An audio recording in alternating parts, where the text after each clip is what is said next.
Hello, YouTube. Uh, this is a story about a trip I took, and I don't know. I don't know exactly why I'm making this, but I wanted to tell this story. This was like 2018, I think, and it was like January.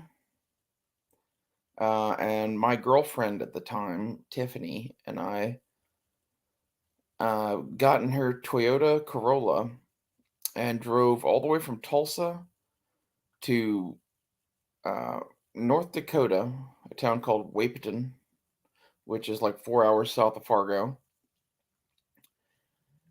We did this pretty much all in one drive. My mother at that time was living an hour up north from me in Kansas, and we went there and stayed in her guest room and left the cat there and took off in her little Corolla for North Dakota, and it took 17 hours for us to get there.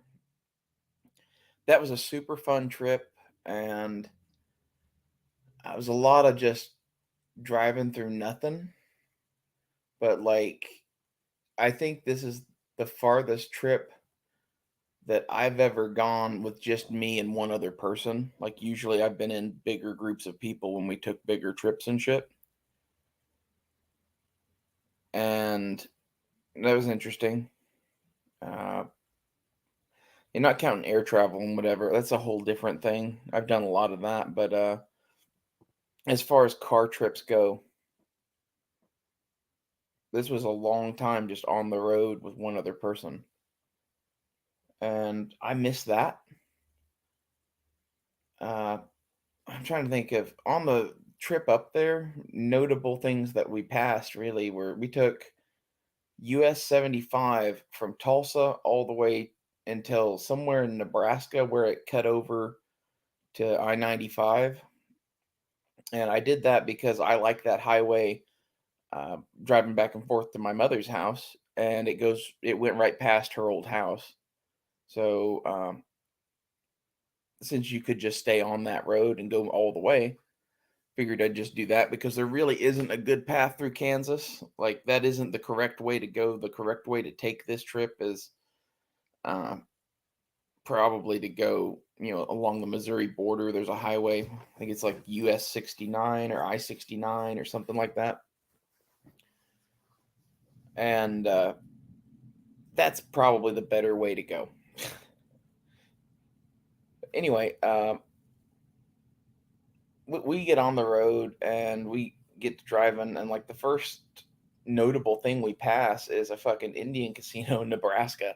So like from South Kansas to, I don't know, a third of the way into Nebraska, the only thing we saw was an Indian casino. Really, I think we passed through Topeka. We stopped at some convenience stores. Like, we were listening to music and talking and eating snack food and trading off driving. We traded off driving every couple hours or so. And like, honestly, this is the way to travel. You need at least one other person. I'm not really much on road trips by myself because I'm not really a long distance driver. I'm good for maybe 3 or 4 hours max, and then I need a break. And it's really nice to have another driver. The only other notable things that I remember is we passed the big city in Nebraska that's on the east side. I'm trying to remember which one that is. Might be Lincoln. I don't remember. Nebraskans, tell me if Travis P11 watches this. I'm sure I'll get shit for this. Uh, anyway, we continued up north and through South Dakota, all the way through South Dakota, which lasted hours. We were in a blizzard that had wind blown drifts of snow and shit that we couldn't see more than maybe 10 to 20 feet in front of the car at best. And you're thinking, oh, that's not that bad. Well, we were going 100 miles an hour or so. Like, yeah, all these cars were going between 80 and 100 on this highway, and we were packed in between semi trucks. It was intense, to say the least. Sorry.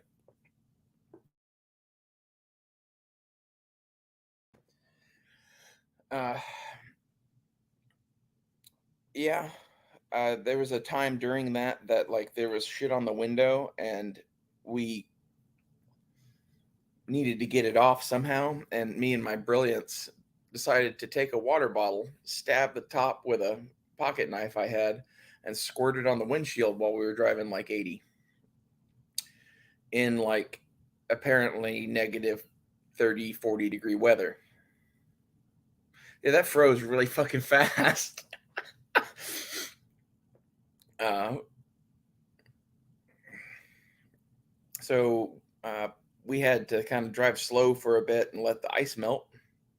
But then that did actually eventually clear up the window once the ice on the window melted from the heater. Uh, we kept driving and eventually got to where we were going in North Dakota. And we were going there because a friend of mine lived there, and he was a mutual friend of another knife maker that I basically I've always kind of been really good friends with online and just asked a bunch of questions of and talked to back and forth and whatever. It was like his things were cats and knives. We got along. Like I found his YouTube channel and just thought it was super fucking cool because it was just he was doing his own thing. And that YouTube channel is CMFTW Knives. If you want to go watch some of that. Well, this friend of mine, or a friend of his, and I had been talking a lot online or whatever, and we're very similar senses of humor and personality and shit. And we're talking about, hey, maybe me bringing my tools up there to his shop and like we all throw in together and just make shit and see where the chips fall. And we kind of were talking about that. And while we were talking about that, both of us went, you know, we haven't talked to Matt in a few days, kind of separately. Like both of us were having this thought, and then both of us started having this thought out loud at each other. And they were like, okay, well, let's call him. No one answered. Ended up that this friend of mine, a friend of a friend, was a former cop or was still a cop even at the time. So since neither of us had talked to him in 3 days, and we couldn't get his girlfriend on the phone, and we couldn't get him on the phone, uh, we had fucking the police go do a welfare check because he lived in Fresno, California, and there was no way for us to go do this. It was like a 30-hour plus drive just to even get there. So the black and white goes and checks on him, and they find him dead on the floor. He had an aneurysm while he was standing in his kitchen, hit his head on the counter, and then bled out over the 3 days that we hadn't been talking to him.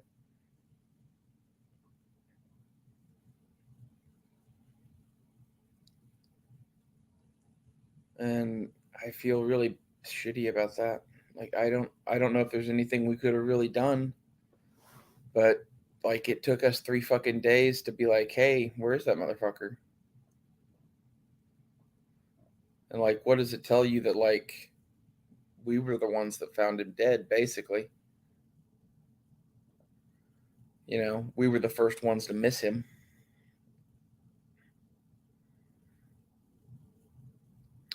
So we hung out and partied and went to dinner and made some shit and kind of worked through some grief, basically. Uh, and that kind of killed the whole business deal thing. Like, I don't know. I think for both of us now, we associate the other with him dying, and at least that's part of what it is for me. It's just, it really sucks. And he was a good man, and he taught me half of what I know about knife making. And the thing that I liked about him was that when I asked questions like, can you do this? Will this work? It wasn't, that's not the right way. It was like, actually, yeah, that probably would. Because, like, I'm not interested in what everybody else is doing or whatever. And like, I think he liked talking to me because I was asking these kinds of questions, like, what is possible? Not what do you do necessarily, but like he was open to having the discussion of, you know, hey, I'm a fucking broke ass person in this garage in wherever. How do I make knives with nothing? And part of that's because Mattfreeman, where to start with him? 101st Airborne, uh, was in Iraq, convicted felon. He had a little stint there where he really liked crystal meth. And I don't know, just as a result of his being him, and he like started making knives as some doofus in a garage playing around too. So like his thing was to like spread the gospel or whatever. And like a lot of what I'm doing now, trying to build a cabin and shit with a blacksmith shop, is basically to be able to continue to do that on some level in perpetuity. I don't know exactly what I'm going to do, but after I'm done making homesteading videos, we're probably going to do some blacksmithing videos eventually. See what else we can knock up or whatever. I really want to dig a pond and stock it and do some fishing videos too, but that's a different video for a different day. Anyway, so we hang around Wapeton, North Dakota for a week, exploring and having dinner and fucking our brains out in hotel rooms and, you know, girl stuff. And I don't know, I love that little town. Like, we were there in January, and one night it got down to -60, -70 degrees, and I went out in just overalls and a t-shirt and hung out in that for about 20, 30 minutes just to say I did. My girlfriend was like watching from the door to make sure I didn't drop dead. And she would come out and smoke a cigarette with me every once in a while. And that's how it started because she was going out to smoke and I was going out with her because I don't mind the cold. And she said something about like, how long can you stay out here without like dying? I'm like, why? She's like, well, I'm always desperate to come back in because I'm freezing, and you look like you could stand to be out here another 10, 15 minutes. Like, yeah, probably could. She's like, okay, well, this time when we see how long you can take it, like as soon as you're like, oh man, I just can't take the cold anymore, just come in and I'll stand here and watch. Uh, and it kind of happened just like that, and I was like, okay, well, if we're gonna do this, here, take my jacket. I'm gonna do this without my coat on. And yeah, I was there for 20 or 30 minutes. I don't remember the exact time in -60 to 70 degree weather. That's one of those, like, I think a lot of people underestimate what they're capable of actually dealing with. And like, if you laid down and curled up into a ball in -60 degree weather, you will die. If you're in -60 degree weather for 4 or 5 hours straight, you will die. But freezing to death is a very, very long, slow process.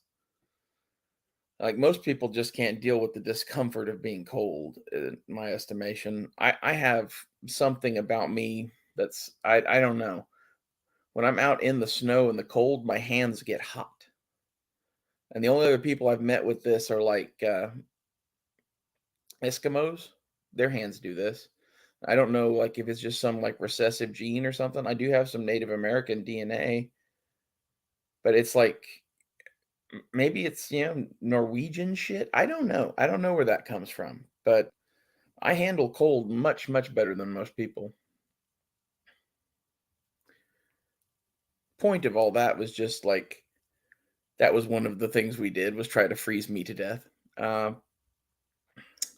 we went to the world's worst Chinese restaurant. We went to the world's best pizza buffet. Strangely, it's called Pizza Ranch, and it's apparently all over the Midwest. I highly recommend. They had like the best fried chicken that I've ever had outside of the South. Like I would put it up there with a lot of places in the South. That was another thing that surprised us. We were both like, wow, like we definitely wouldn't miss Southern cooking because like whoever ran that place was doing fried chicken with green beans and potatoes and gravy and something else and pizza. Those were the two things on the buffet menu. Which really, if you think about it, fried chicken's super cheap and easy to do, and pizza's cheap and easy to do. So that makes sense. Um, I really liked the look of that town because it was in January and it was a frozen flat plain, and I really want to try cross country skiing, and that would be like the perfect place to try to learn. I mean, it's flat as shit there, and I don't know. I think I missed an opportunity to move to North Dakota and live in the frozen Northland, but at the same time, like in the last few years, I have not been enjoying the winter weather as much because I kind of like being outside and having nicer weather. So I'm glad I didn't move there in a way. Oh, we also ate chicken at a gas station up there. That was pretty good too. It was broasted chicken. If you've ever had that, it's pretty good. I'm trying to think of what else was up there. Oh, now the trip back. Um, we decided to come home a different route because we were in Minnesota now, and Minneapolis has a White Castle. And neither of us had ever been to a White Castle because they don't have those in Oklahoma. So we went there and we got lunch there and then ordered like a bag of burgers and left. And I have to say, it was good, but the microwave White Castle burgers I think might actually be better. Maybe it's just because that White Castle sucked and they were not hot. I don't know. But I remember them being good, but just not worth driving that far out of the way for. Then we went home through Kansas City, and we were crossing through Kansas City at like midnight, and I drove from Kansas City all the way back to my mom's house in Kansas, which was like 4 hours um, in the dark in Kansas, going like 100 miles an hour because there was no one. And I listened to a couple of Joe Rogan podcasts because like at the start of it, I'm like, I need something that's going to be long. What's going to be long? And my girlfriend had put on my Peltor headset and turned the mic off so she could listen to her music or whatever, and I could have whatever I wanted. So that was the same day that Joe Rogan's podcast with Mike Tyson dropped, or maybe it was like just a week or two after. So I listened to that, and that was interesting. And then I listened to another one, and I think it was what the fuck was that?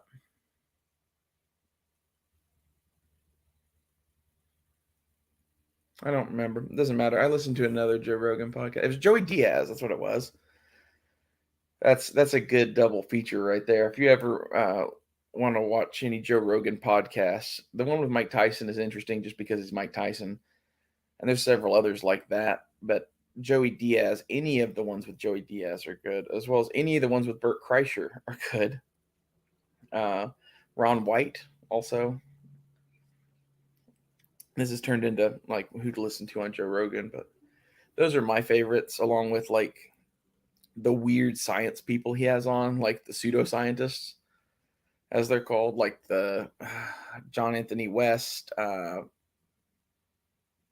Schock, uh, I forget the other two, Randall Carlson and Graham Hancock. I don't think those are pseudoscientists. I actually really like all of those people's work. I call them pseudoscientists because that's what scientists call them. And honestly, at this point, given what I know about science, uh, I would gladly take the name pseudoscientist. Well, anyway, we pulled into my mom's place at like 4 a.m., tired as shit. Just got there, opened up the door, went into the guest room, and completely fell asleep, and then didn't see them until like noon the next day. Then we packed up and went home. Um, Ever since then, I've been living my life differently. And maybe it's just because I watched someone that I really like just drop dead in his kitchen, basically. I don't want to fucking waste any of this. Like, a lot of people would look at my life and be like, oh, you're wasting it because you don't have X, Y, or Z. I'm here to tell you that the most valuable thing that you have is your time, and you should decide what you want to do, and you should go and do it. And if you have to go and work for some money first, okay, but do that and live poor, save your money, and have a goal. And I'm not talking about like, oh, I want the bigger apartment. I mean like a goal that will make you not have a job anymore, whatever that is. If it's X amount of money in the stock market for you, okay. Or if it's, owning a fishing boat on the coast of Florida and having, your own little private dock, then it's whatever that costs. But, figure it out. The thing that I would suggest to you is that, like, a couple acres of land somewhere in, like, Oklahoma or Texas, or even like Louisiana, Arkansas, Missouri, Kansas, anywhere in there, is not much money. And most of you watching this are preppers and shooters and outdoors people and campers. Get a really nice tent or rig a vehicle to live in or something and go live on that land and spend every day building your future, whatever it is. If you want it to be a mansion, you can build a mansion. If you want it to be a shack, you can build a shack. It's just all money. And like I would much rather see people do that than be a slave to corporate America. And that's honestly what I see when I see most people is like they're obsessed with getting money. And in reality, I think money is fucking completely worthless now. Like it's not yet. At the moment you can still trade it for shit and that's cool. But I would really like to get to the point where I'm on my land and have my shit built and have all my stuff, and like the only thing that I need is like resupply on X, Y, or Z, dry goods and shit. That's where I want to be. And that's how I want to spend my life is being out in nature and building things and working with my hands and blacksmithing and hanging out with people that I like and having a place for my animals that's cool. And that's half of why I'm doing this too, is like the house that I'm going to build, I'm going to build it as a giant screened in porch with two air conditioned rooms. And those air conditioned rooms are going to have a cat door. And the cat is going to be able to go anywhere in this he wants, basically, because it's all screened in and will protect him. My cat got declawed before I got him, sadly, and he has to be an inside cat. And I'm making him like the pimpest pimp ass fucking cat house ever.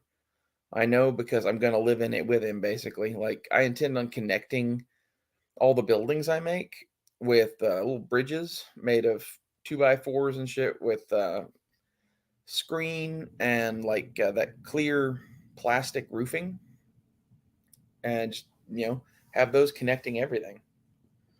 That way, if it's blizzarding outside or something, you don't have to necessarily get out in it. Like you might get your feet wet or something, and you might get cold for a minute going from room to room, but you know, you can stand that.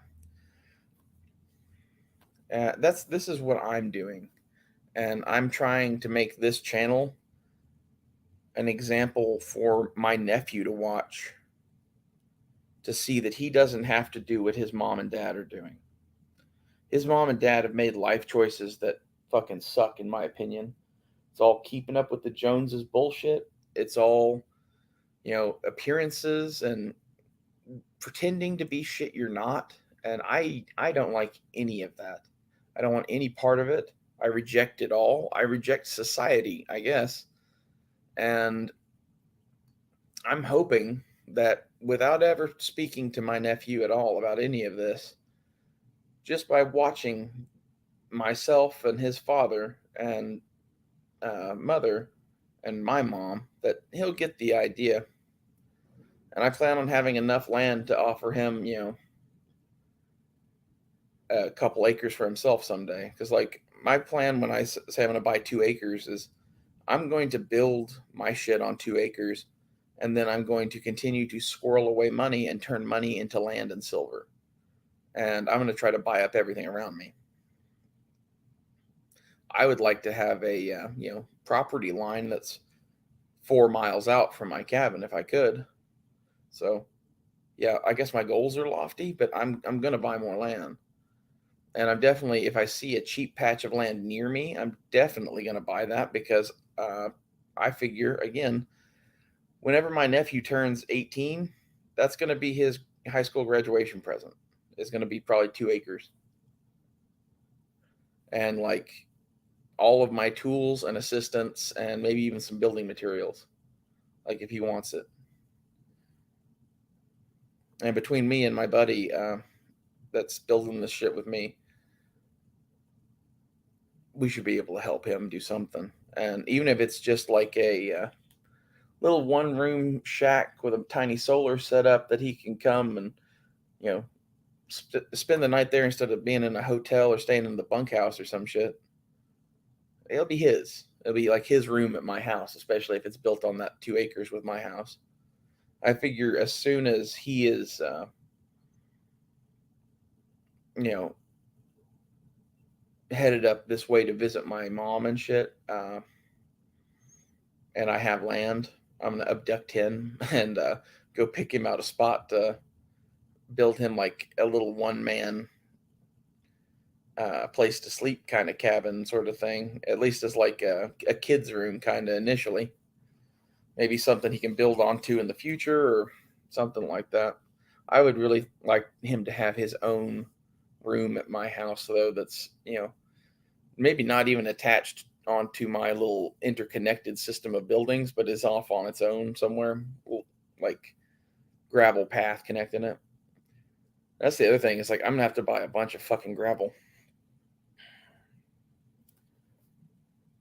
I guess that's maybe why I was wanting to make this video. Is like a lot of why I'm doing this is a lot of Mattfreeman, that trip to North Dakota, and my nephew. And I think, man, you need to fucking seize the day. Make hay while the sun's shining. Like, live for now. Um, and if you want to do something, just go do it. People have been telling me that I couldn't do this my entire life. And basically, the only thing that was holding me back from it was having everything lined up at the right time to have the right shit and the right amount of money to just go and start doing it. And in the last couple of years, I've gotten real fucking serious about that. And I'm really, really glad that my buddy now is of the mind that, hey, fuck all of this. We need at least a backup plan, if not a farm to just live on forever. And that's kind of my thoughts. Is eventually I would like to like have a farm with fields and whatever, but I'm I don't know. I'm not really into that, so I'd probably be having to pay somebody to do that and then splitting the money with them or something. But I'd even be into that. Like, I'll own the land, you plant the crops, some sort of arrangement like that. I'm sure that's a thing people do. I know people do that with cattle, and I could definitely do that. I know more about the cattle business than I do farming, for damn sure. Welcome to Oklahoma. Here's your cows. Well, thanks for watching. Hope somebody got something out of this.